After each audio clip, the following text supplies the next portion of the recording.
Hiri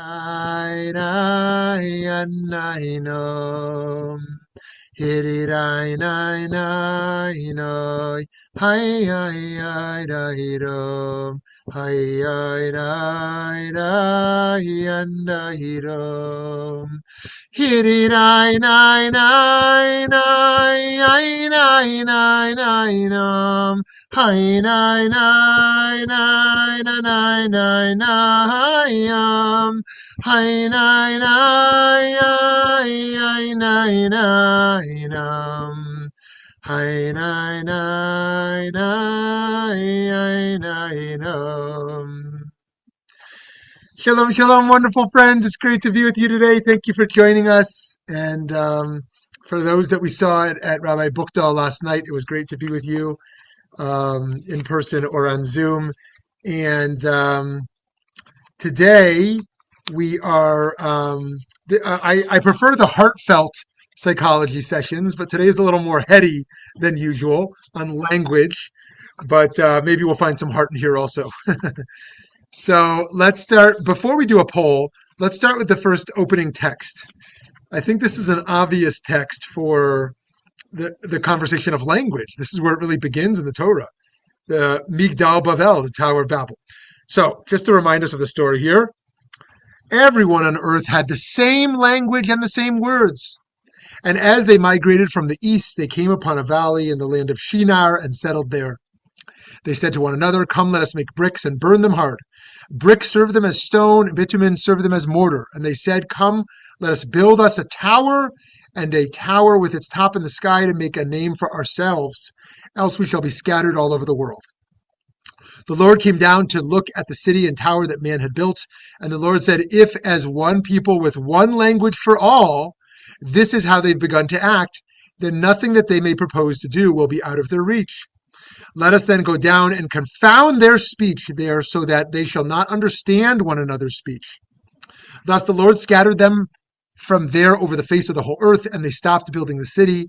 That is why it was called Bavel, Babel, because there the Lord confounded the speech of the whole earth, and from there the Lord scattered them over the face of the whole earth. So I'd love to hear your thoughts on this text and what this tells us about language. This feels like a foundational narrative in terms of why we have diverse languages, and is it a punishment? Is it a benefit? How do we understand this?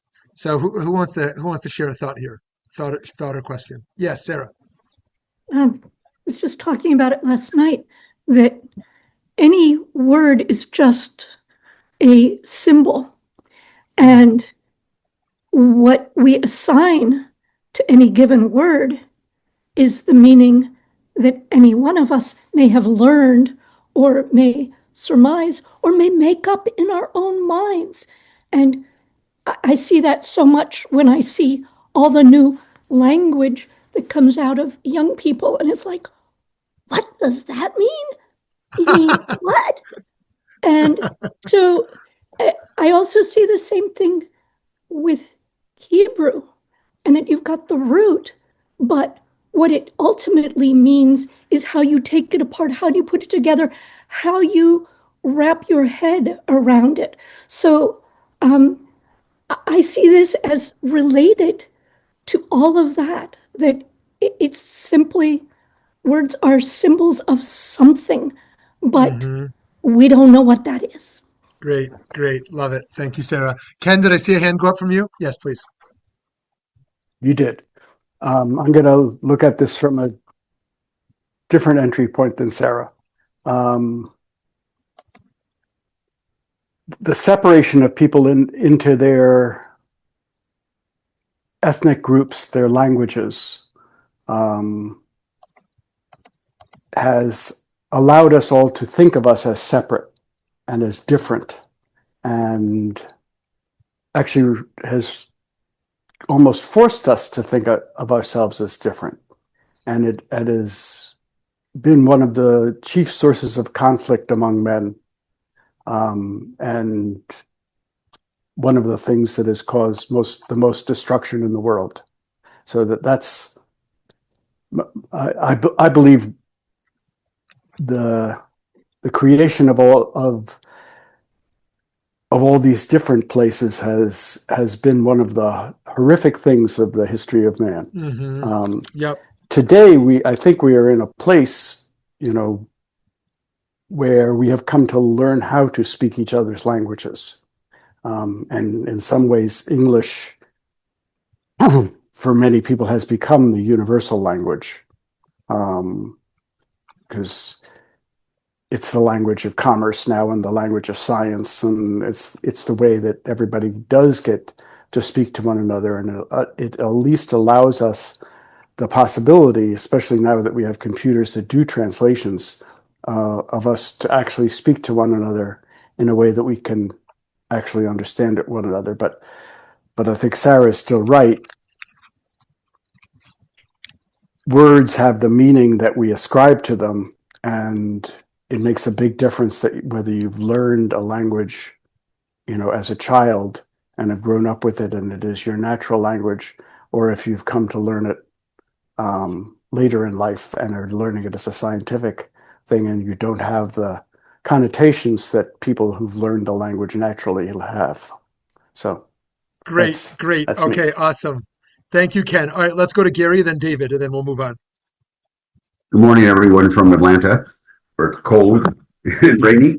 Uh, Two things. One, I just want to let you all know that our classmate Stan is having surgery this morning, and just wanted to refuah shlema to him. And so that's just my thing. Maybe I take a more simplistic approach to this. To me, the whole idea of building his tower as they were going to reach God and into the heavens. And I think some of it, the meaning here is no, God is in the world, and the reality is that men don't get along. People don't get along, and you have to learn on how to get along. And from a Jewish perspective, create tikkun olam, where you have to work together for a much better world.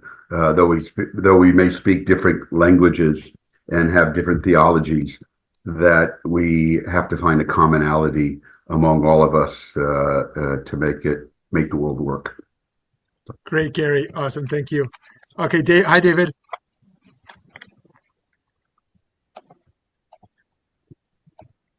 Oh, still on mute there.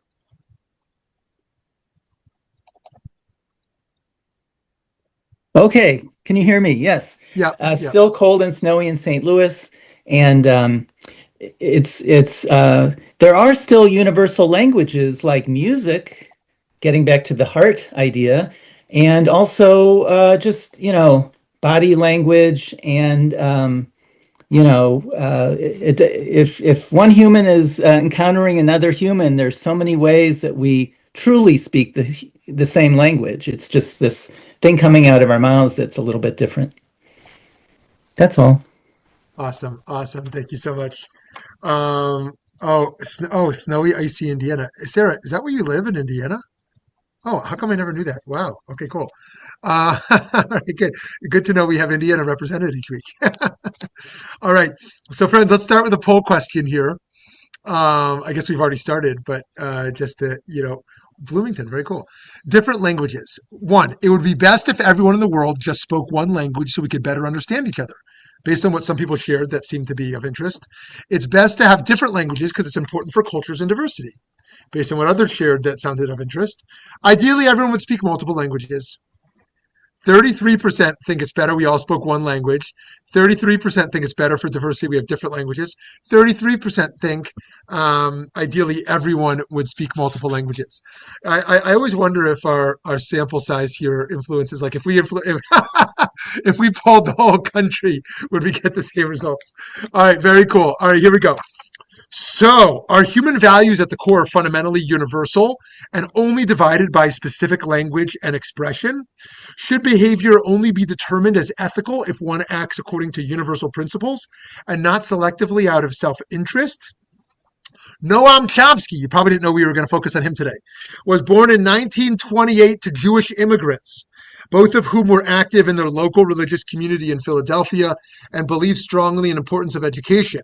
Chomsky recalls they were both heavily involved in the revival of Hebrew. and insistent upon strong educational foundations so that the Jews in their community would be capable of robust free thought. As such, even though he now identifies as non-religious, he still finds some of his ethics rooted in Judaism, such as the assertion found in his Bar Mitzvah Haftorah portion from Zechariah, Lo b'chayil v'lo b'koach ki im baruchi, not by might and not by power, but by the Spirit of the Divine, which he quoted in the original Hebrew during an interview we had together a few years ago. By the way, if you want to watch my interview with Chomsky from a few years ago, you can check it out online. Having first made a name for himself in the field of linguistics, some call him the father of the modern field of linguistics. Chomsky is now one of the best-known public intellectuals in the English-speaking world. I think he's like 95, so he's not so active anymore, but he's still a little bit out there. Having branched out into cognitive, actually, how old did I say? I said he was born in 28, so what does that make him? 70, 90? Oh, 97. Having branched out into cognitive science and analytical philosophy, as well as social criticism and political activism, which he is perhaps even better known for than his contributions to linguistics. To date, he has written over 100 books and been engaged in debates with many of the significant thinkers. For the purpose of for this class on psychology, I'd like to focus on his work in linguistics and what it teaches about the human mind. But as we will discuss, I believe that those theories are also relevant to his political thought, and all of them can be connected to the Jewish tradition as well. Before I get into the content of his work, a note about his style and how it reflects on the Jewish tradition. By the way, it's worth just noting that he is deemed to be heavily controversial within the Jewish world in terms of his positions. Of course, it resonates for some and not at all for others. When I lived in Cambridge, his sparring partner was Alan Dershowitz. And Dershowitz was not a fan of Chomsky. He would call it Planet Chomsky, like you live on your own planet Chomsky. While many people, as I said, refer to him as the father of the modern field of linguistics and a revolutionary thinker with original ideas, he himself seems to constantly contextualize his perspectives in intellectual history and explain how his modern scientific thought is no more than a rediscovery of what ancient philosophers like Aristotle and Plato and Enlightenment thinkers like René Descartes and William von Humboldt already posited before they were dismissed or forgotten. By the way, that's kind of a humble thing to say his ideas are nothing new. It's kind of rooted in the classics. Radical Jewish thinkers make the same move. They say they've got some major innovative idea. They're like, no, it's not my idea. It's in the Talmud. Okay, not exactly in the Talmud. Like they didn't know about electricity. They didn't know about IVF, whatever. But it's kind of a move of traditionalists to then say, I know it's a move of progressives who are also traditionalists to say they're not saying anything new. It's already right there. Also in constitutional thought, those who claim, it's already right there in the Constitution, my argument, you know what I mean? So, which is a different conversation. To me, the way he demonstrates this honor for his predecessors is a reflection of the rabbinic principle that, quote, all who say a thing in the name of the one who said it bring redemption to the world. As much as innovation is constantly happening in the tradition, Jewish scholars derive authority for ideas from attributing them to the great minds who came before, earlier generations who we assume were closer to the source of truth than we were. Professor Chomsky demonstrates a similar interest in drawing on the wisdom of thinkers of the past. His major framing theory, sometimes called the innateness hypothesis, is the idea that some specific structure of language is innate. Humans are born with language hardwired into our brains, even though we're not able to speak. The process of language acquisition, children learning to speak for the first time, for Chomsky is merely filling in necessary details to a knowledge that the child already has. Similarly, the differences among languages, even as disparate as French, Fijian, and Finnish Sign Language. Did you know it existed? Finnish Sign Language. Of course it exists, but why would we have thought about it? Are marginal in his theory compared to the basic structure common to all languages. This shared underlying structure of language is called, quote, universal grammar. By the way, I love, Steve, that I know you're in the room right next door. You probably hear me through the wall also. Professor Chomsky's primary argument for the innateness hypothesis is what he calls, quote, the poverty of the stimulus. He claims that children's ability to understand and later produce complex and novel sentences clearly outstrips what they've been taught or even all the input that they've been exposed to. hence the name poverty of the stimulus. The only possible explanation is that the child intuited those structures because they already knew them from birth. So I want to give some context to what Professor Chomsky is arguing against. Then I want to talk about how his theories have impacted the field of linguistics and psychology, especially how people go about trying to confirm or deny the innateness hypothesis. And finally, I'd like to explore some more philosophical or moral implications of Chomsky's approach, how it might be related to his activism, and how it all connects to Judaism. A little bit ambitious, huh? For a Tuesday morning. Who is Professor Chomsky's bar plugta? Who is he arguing against with his theory? I believe the primary person to look at is Burris Frederick Skinner, B.F. Skinner. Did you know his name was Burris Frederick? Everybody calls him B.F. So, by the way, he was our first session of psychology. We're in like 50 now or 500, whatever, and now he was session 1. Skinner was a psychologist of the behaviorist school, in case any of you forgot. He believed that the proper focus of psychological investigation is behavior, not emotion or thought, and that human behavior is a mechanical product of the biological reality, of the persona, and of the accumulation of environmental stimuli. He focused on stimuli like positive reinforcements. Remember rats and all his studies on rats? Receiving rewards for certain behaviors, for example, training hungry pigeons to perform certain actions by rewarding them with food. He understood all of human behavior as being an accumulation of such conditioning throughout life, layered on top of the evolutionary development of the species. In a 1957 book, Verbal Behavior, Skinner argued that language, as one example of human behavior, is also best understood by the functional model as, for example, a child learns to use the word cookie by receiving a cookie when saying it. Chomsky wrote a review of Skinner's book that Skinner himself said, quote, became in fact much better known than my book. That's always great when you get a critique that actually gives you some acclaim. He said this in a lecture in which he dismissed Chomsky's review as missing his point and said that he had never bothered to read the whole thing. That's always the best insult, that you stopped watching the movie, you stopped reading the book. Chomsky's review addresses each piece of Skinner's evidence and argues that simple animal behaviors are not a good model for understanding complex human ones.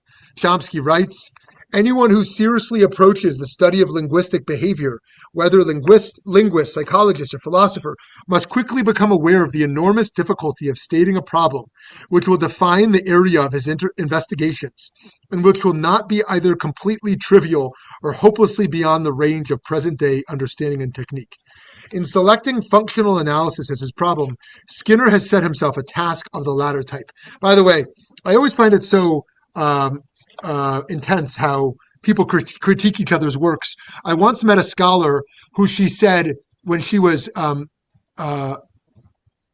set to start a serious relationship with another scholar, she said, I'll only stay in relationship with you as a scholar if you never write a critical review of somebody's book. The guy said, what do you mean? I'm an academic. You write critical reviews. What do you want me to do? I said, no. Something has gone wrong, that someone spent 2 years, 5 years, 20 years working on this academic work. And then in your great 2 hours, you write this article about how you want to dismiss this great work of this person. Like, I'm not interested in being in a relationship with someone who is going to try to, hurt someone's career like that. So I thought that was interesting. And he argues that grammar, i.e. structure, is a better focus for understanding human language production and comprehension, rather than trained responses to stimuli, i.e. function. Okay, if I've lost you a little bit, what we're talking about right now is that you don't learn language from stimuli, you learn it from innate structures in the brain. He continues, it's easy to show that the new events that we accept and understand as sentences are not related to those with which we are familiar by any simple notion of formal or semantic or statistical similarity or identity or grammatical frame. Talk of generalization in this case is entirely pointless and empty. It appears that we recognize a new item as a sentence, not because it matches some familiar item in any simple way, but because it's generated by the grammar that each individual has somehow and in some form internalized. And we understand a new sentence in part because we are somehow capable of determining the process by which this sentence is derived in this grammar. So going back to the Tower of Babel, we might say, yes, the words we're speaking are not understood, but there is an innate structure within all of our brains that gives us a commonality for understanding each other. I did not raise my hand. Why did my hand go up? Chomsky goes on to remark on the complexity of the behavior of language acquisition. Says study of the actual observed ability of a speaker to distinguish sentences from non-sentences, detect ambiguities, etc., apparently forces us to the conclusion that this grammar is of an extremely complex and abstract character, and that the young child has succeeded in carrying out what, from the formal point of view at least, seems to be a remarkable type of theory construction. Furthermore, this task is accomplished in an astonishingly short time, to a large extent independently of intelligence, in an incomparable way by all children. Any theory of learning must cope with these facts. Okay, I'm going to skip his next quote in the interest of time, where he deals with the complexity points and the biology. Now, Chomsky's theory is much more proposing a research program than drawing conclusions from one. His argument is not based on an accumulation of data or even on one groundbreaking experiment, but rather on an observation he claims is obviously true in our experience, that children learn language with greater complexity than it seems should be possible. Perhaps, though, that is why he has had so much influence on the field. It's a simple and compelling theory that is wide open for research to confirm or contest it. Here are two ways that people have attempted that research. One is to try to identify the properties, the universal grammar that Chomsky claims is representative of the biology of the human brain, and that he claims underlies all diverse, particular human languages. What grammatical features are found in every language? Or what grammatical features that we could construct in theory, in fact, do not appear in any language that occurs in the real world? Answers to either one of these questions would help us characterize the universal grammar and provide evidence for Chomsky's hypothesis. This pursuit creates many opportunities for documenting grammatical structures, their parallels and their limits. How successful the project has been at demonstrating a meaningful universal grammar depends on who in the field you ask, as there are often seem to be fringe exceptions to the most rules people can identify. A second area of research is in sharpening the poverty of the stimulus argument with experiments and case studies that can document the complexity of language acquisition and the poverty of the stimulus. For example, some studies attempt to show the level of understanding observable with cleverly designed studies in younger and younger infants. Okay, I'm going to skip over this really long quote from Chomsky, again, because in the interest of getting to conversation. Another example of research on poverty of stimulus and language development is cases of children who were raised with particularly poor stimulus. This could never be done ethically as a planned experiment, of course. But for example, there have been instances of deaf children who were raised without sign language, who developed their own sign language that when they were studied, proved to have grammatical features like other languages. Isn't that fascinating, right? A child who's deaf and was not gifted with sign language created their own sign language that followed certain structures. So I think that's an interesting case. By the way, if you're going to join our 2 Zoom classes tomorrow with Rabbi David Kasher as part of our launch of VBM Utah, call all your friends in Utah. I'm sure you've all got at least 20 and tell them to join us.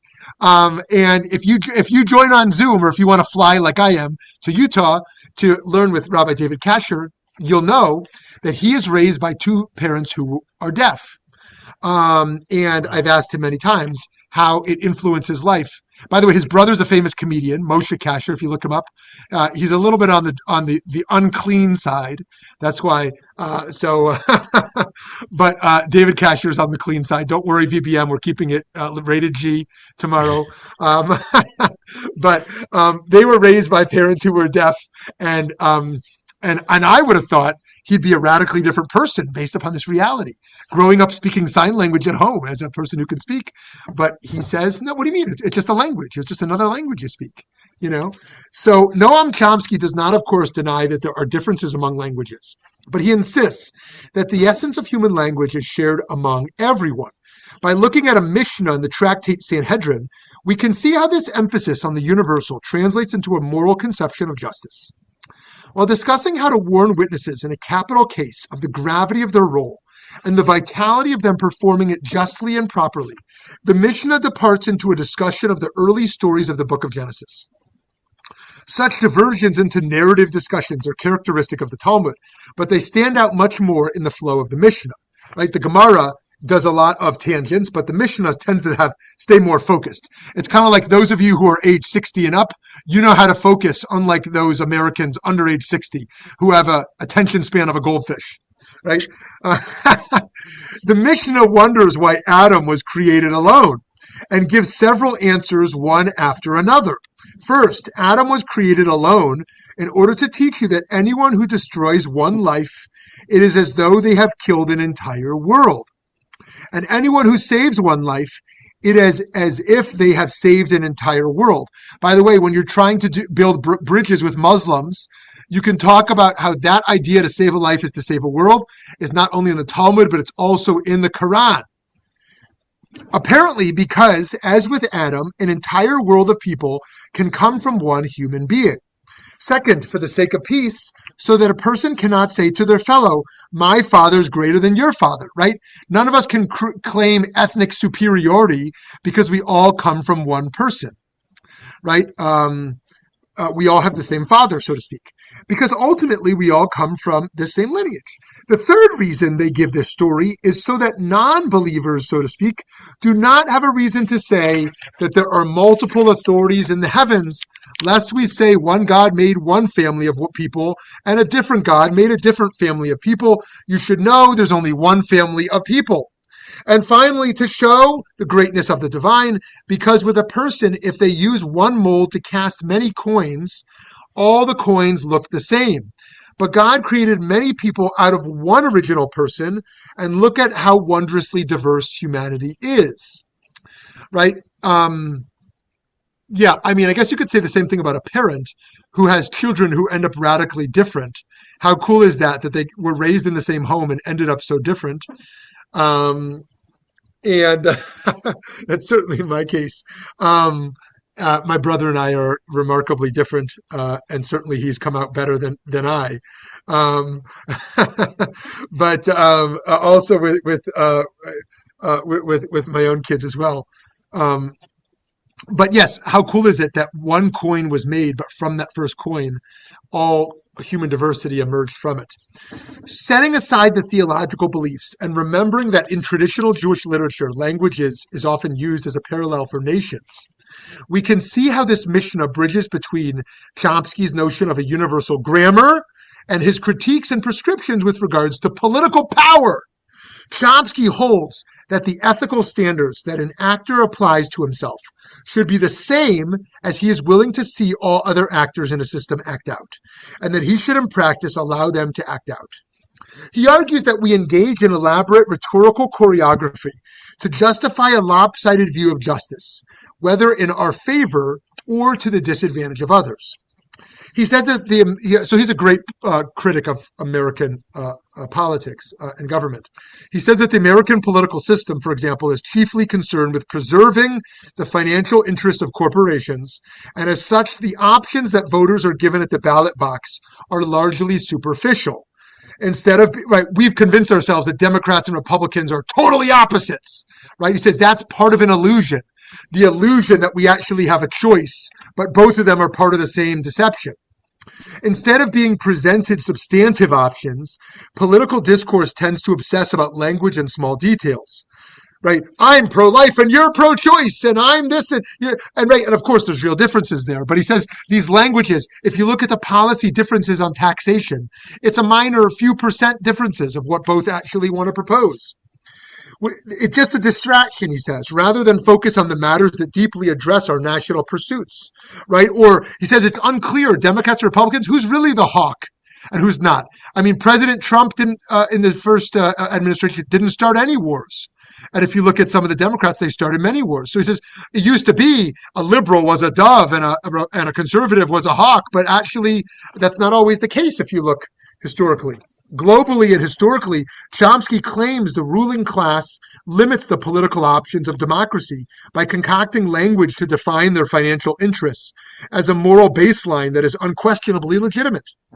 He gives the example of what is referred to as, quote, the responsibility to protect doctrine. In 2005, the UN adopted as a political principle, defined as an ethical mandate for the international community to take action to prevent genocide, war crimes, ethnic cleansing, and crimes against humanity wherever they may be happening.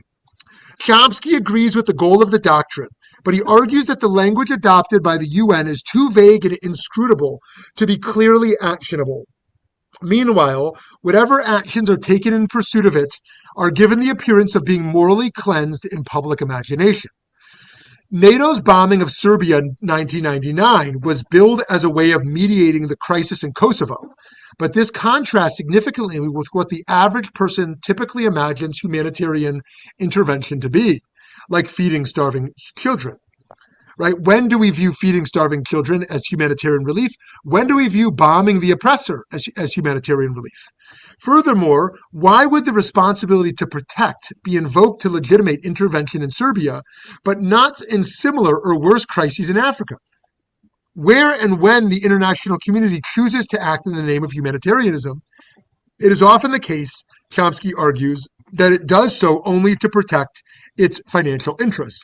By the way, this is not me dismissing the moral importance of the Israeli-Palestinian conflict, but it is worth noting once again that the world has been obsessed with that conflict, and almost no one talks about Rwanda and the crises in Rwanda. Again, that's not me saying we shouldn't talk about the former, but there is a politics of what engages our concern and what does not. And that's worth thinking about as well, as Chomsky is floating here as well. He writes, nothing serious is contemplated about the worst catastrophe in Africa, if not the world, Eastern Congo. And so this is obviously 16 years old. Well, I guess not obvious. Maybe it wasn't on the tip of your tongue that this is 16 years ago. But it's always great to say obvious, so then you feel like you know something everybody else doesn't know. So, those educators who like to make everyone feel really dumb, like you didn't know this was 16 years ago. Right? Nothing serious is, okay, anyways, Congo. Multinationals are once again being accused of violating a UN resolution against illicit trade of valuable minerals and thus funding the murderous conflict. There's no thought of invoking even the most innocuous prescriptions of the responsibility to protect to respond to massive starvation in the poor countries. The UN recently estimated that the number of those facing hunger has passed 1 billion, while the World Food Program of the UN has just announced major cutbacks of aid because the rich countries are reducing their meager contributions, giving priority to bailing out banks. Now it's obvious what you were talking about, bank bailouts. You all know that for sure. We all remember the crisis of 2008 in which Bush said, "Oh, poor me, I have to deal with this. It's on my watch that I have to deal with this." Years ago, UNICEF, actually, then he passed it over to Obama, but that's a different conversation. Years ago, UNICEF reported that 16,000 children die every day from lack of food. Oh my gosh. I mean, we should just be startled for a moment. 16,000 children die every day in this world from a lack of food. That ought to shake us to our core. Where there's enough food in the world to feed everyone, but we don't distribute it properly. And in any city where VBM is operating, we should make sure that's never happening. At the very least, we can start there. Many more from easily preventable diseases. Many more from easily preventable diseases. And now with the cutting of U.S. aid, I'm sorry. It's just despicable. The figures are higher now. In Southern Africa alone, it is Rwanda-level killing, not for 100 days, but every day. We talk about genocides. People love to talk about genocides. Let's talk about how many more people are dying than genocides every day from preventable diseases and food. Thus, like the ancient rabbis speaking to potential witnesses in a case that could lead to someone's execution, Chomsky reminds us of the commonality of all humanity, our language or our parentage, right? So let me just circle this back. Common language in the brain, common humanity, right? Part of that innate similarities should be a bridge into our empathy. Not only because he thinks it's factually true, but because perhaps it will teach us lessons that will make us live up to our responsibility to use our power in the world with justice. He charges us to recognize our common humanity in order to break down exploitative power structures within our society and build up structures through which we can help our fellow humans, even those that seem far and foreign to us, not only the ones who feel more familiar or functionally connected to us. There's another way, perhaps even more fundamental, that Chomsky's notion of innate grammar connects us to his moral advocacy. You can hear it in a debate Chomsky famously had with our old friend, perhaps frenemy, Foucault, on topics, by the way, frenemy is a great word to use in everyday life, on topics of power, justice, and human nature. Foucault questioned whether there was such a thing as an unchanging notion of justice or injustice, arguing instead that our understanding of these concepts is a product of the kinds of societies we live in. Chomsky disagreed with this relativism so fervently that he interrupted Foucault during their debate to say, I think that there is some sort of absolute basis ultimately residing in fundamental human qualities in terms of which a real notion of justice is grounded. He further argued that while existing justice systems embody all manner of injustices, they are groping towards an ideal of universal, true human justice, right? So you might say, who raised my hand again? You might say that if humans are so fundamentally different in our brains, then we're also just to be relativists. Really, our cultures, our language, everything is so fundamentally different about us that we should just be radical relativists. But part of Chomsky's commitment to the commonality and the universality of the linguistic structure of the brain is linked to his rejection of moral relativism and his argument of universal human rights. Thus, Chomsky's scientific theory that important structures of, for example, language are hardwired into the biological human brain becomes the basis for the possibility of speaking of justice and morality at all, he argues. This framework is in opposition to a postmodern relativism in which every possible behavior or speech pattern is completely dependent on the context and conventions of the society, and nothing is truly right or wrong. Chomsky's belief is perhaps what lies behind the claim in the Mishnah that the importance of the singularity of Adam is in providing evidence that there's only one God. If there were multiple truly separate lineages of people deriving from multiple different gods, each god could dictate its own systems of law and morality, and we could never hold each other to a standard of humanity or tell truly right from truly wrong. Friends, to conclude, Genesis describes God blowing the breath of life into the first human's nostrils, and the human becoming a nefesh chaya, a living being. Onkelos, the ancient translator of the Torah into Aramaic, rendered the word chaya not as living, but as mamala, speaking. This deep connection between our human life and our use of language makes it fitting that someone from within the study of linguistics like Noam Chomsky, would provide insights relevant to human psychology and human society. Okay, my dear friends, I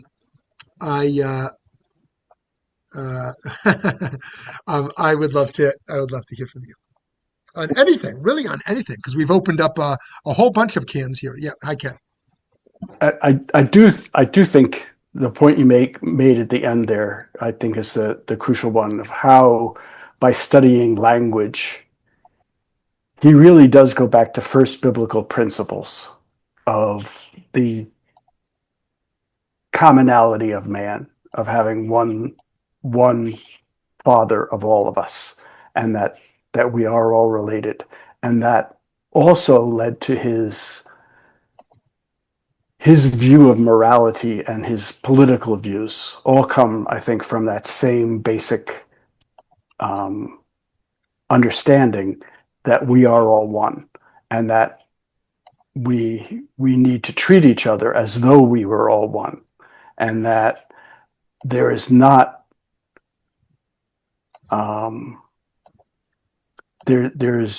there ought not be a favoritism to one's tribe over someone else's tribe if you're truly a moral person. So that's great. Okay, great. Thank you for that, Ken. And one of the comments that Rabbi Buchtal made last night about about those who suggest that they are spiritual but not religious, is that the best side of what spirituality can offer us is the sense of oneness, a sense that we are all one in a sense. And I do think when we look at a world of radical greed and a world of scarcity mentality and a world where people are willing to take as much as they possibly can and give as little back as they possibly can, um, clearly the needed response to that is that spiritual orientation of togetherness, of commonality. So yeah, Ken, thank you for that. And it gets beyond just ethnocentrism, and the sense that my tribe is better than yours, although that's certainly part of it. It gets back into I myself am more worthy than someone else of all that I want. Okay, yes, Sarah, thank you. Thank you, Ken. Hi. So, a couple of things as you were speaking, and I realize we're talking psychology. Nonetheless, as you were speaking, I thought, but we're talking about things coming out of the brain when a lot of what we would want to talk about is things coming from the heart. Mm-hmm. And that doesn't necessarily entail language.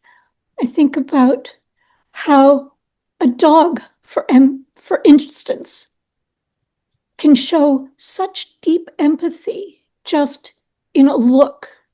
Mm. And I think it's true of humans as well, that whatever's coming out of someone's mouth, you know when you look at them. They may be smiling, but if their eyes aren't smiling, if it's not really from their heart, you know it. So language may matter, and how we interpret the language may matter, but ultimately the connection between humans doesn't necessarily have anything to do with the words that we speak. Mm-hmm. And the understanding between two people who cannot speak at all, mm-hmm. who only see one another and know, that's a completely different thing. So I just want to throw that into the mix. Yeah, thank you. Thank you so much. Yeah, I'm definitely thinking about the animal kingdom. And I'm thinking about people who are seniors, who are isolated. And I'm thinking about people who are in decline, their last days or weeks of life. People who often don't have a lot to say or can't say anything at all, but are still very much communicating to the person who's sitting with them present. And rookies think that you have to be talking all the time to be engaging someone, but just sitting with someone, especially when they feel so alone, is just so powerful. And there's so much communication of the heart that happens beyond the word. So thank you for that. And, I don't know if this is true, but I read recently that humans are the only species that cries tears from emotion. That sounds right to me, although I didn't verify it. And that's also something profound, like what it's like to be with someone when they cry. Even like if you're like me and you're watching a movie with someone and there's a part that makes you cry and you look at the person next to you to see if they're crying also.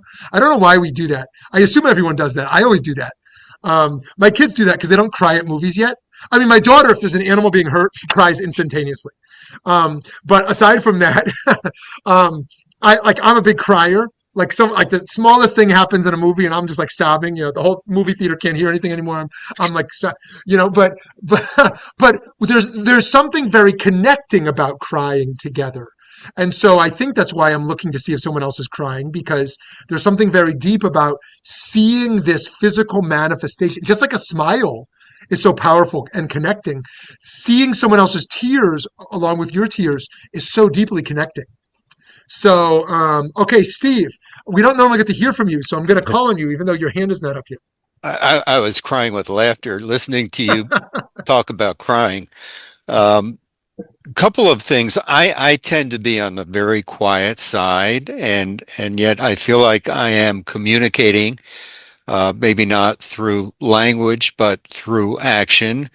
And I I'm thinking about a friend of mine, freshman year of college, who taught me that listening is one of the best forms of communication. Even though you might not say anything, you're imparting a tremendous amount of trust and confidence when you listen. Uh, Number two, uh, now, and pediatricians in the audience might help me with this. Now that I've had my first grandchild, and I don't know if that's correct English because it had nothing to do with having the child, but I consider my part nevertheless very important. And I am mesmerized by the way she, this little 1-year-old, communicates. And I noticed that she used a lot of hand signals, and my daughter-in-law and son told me that where they send the child during the day while they're working, many of the children cannot verbally communicate, but can impart a certain feeling by the way they hold their hands, for instance, and it's often sign language that they're taught. And for instance, if they're finished eating, they might go like that, something very, very simple. And sometimes you don't need explicit language to impart a feeling at all. But listening to me is one of the most powerful forms of language. And I, who am fortunate enough to be in the lives of many senior people, I noticed how much strength one can give another person by just sitting there and listening attentively. So that's all I have to say. Great, great. Well, thank you. That ought to be obvious to us. But just as empathy is under attack today, listening has often been under attack. Let me give an example of that. Take a traditionalist religious person and their critique of therapy. Because by simply listening to someone and being empathetic, you are validating them. Right now, let me give an example of that we would disagree with, and then let me give an example we would agree with, might potentially agree with. Let's say it's the 1960s, and there's right-wing Christian pastor who's against people sending their kids to therapy. Because what if the kid comes out as gay and the therapist empathizes? They have validated, that kid. Now, I'm sure we all disagree with that critique, but let me give a case that's more complicated. Let's say someone has done a terrible crime, and they share that with the therapist, and the therapist also is empathetic to them, right? How do we understand the power of listening, empathetically as something that might strengthen someone as opposed to having to offer rebuke? Now, therapists are not supposed to offer rebukes of their patients, right? So, but I appreciate what you're saying, because even the power of listening is sometimes under attack, because if you really stand for something, you can't meet with the enemy. You can't, we don't talk to terrorists, and we don't talk to the enemy. And so by meeting with them and listening to them, you're validating them politically, right? This came up last night with Rabbi Bookdell. Are you going to meet with Mamdani? And she said, yeah, I'm going to meet with him, and so that becomes an interesting thing. But anyways, I really appreciate that, Steve, about listening as the most powerful form of communication. Let's go over to David and then to Gary. Yes, wonderful. Ken's universalism, Sarah's communication, even in animals, and the power of listening. And for me, learning a new language. So for 2.5 years, I've been learning biblical Hebrew. I'm never going to be able to be a speaker of Hebrew, really, but it's just so amazing to be able to get bits and pieces in the prayers that I'm hearing, I'm saying, and to be able to, when I'm looking at a section from the Torah, it's just amazing that, the passage where Cain kills Abel and God says, Abel's blood is crying from the earth. I could read that. And so what a gift that is, to be able to learn a new language and to see the poetry and oh my God, it's just much better than English. So that's all. Language Awesome. is amazing. Awesome. I love that. And David, I also want to just highlight the quality of your listening skills because when you before you shared your idea, you highlighted some of the ideas you had heard of others as well, which is always a great approach. So thank you for that. Hi, Gary. Hello again. Uh, I think David started off this morning by saying there's different forms of language that we all can understand, such as touch and smile and music and what have you. And I spent most of my career in the senior population, treating them. And and over the years, it's been 43 years that I've been practicing.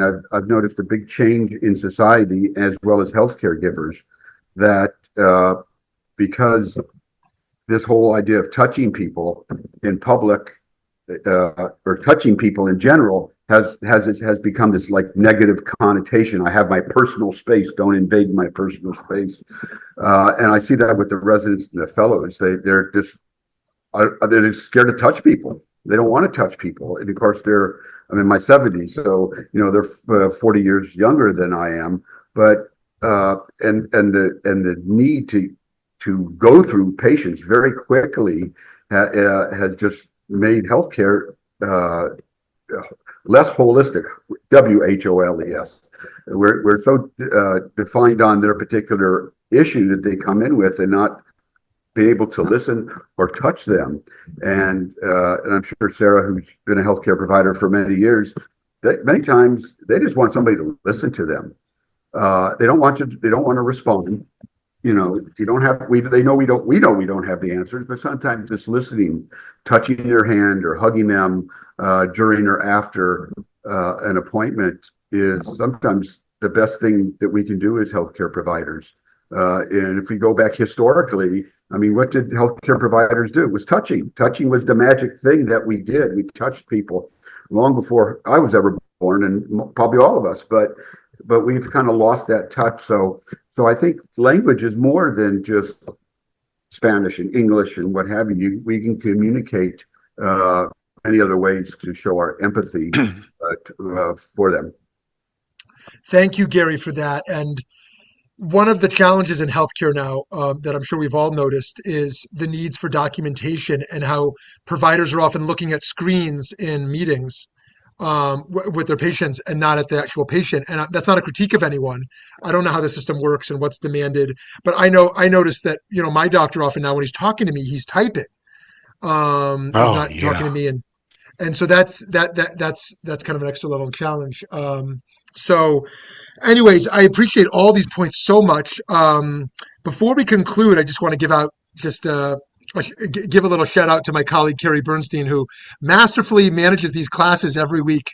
And she, was up late last night at a program till after 9 o'clock at night, and then was here this morning. We already did another video interview this morning before this, so I just want to give a little shout out to her and a shout out to each of you because I love being with you all, and I look forward to seeing you next week. And I thought this week was the psychology of AI, but actually next week is the psychology of AI. So we can't talk about the human brain now without talking about the brain of AI, and how those two are affecting each other. So have a great day, and I'll look forward to seeing you.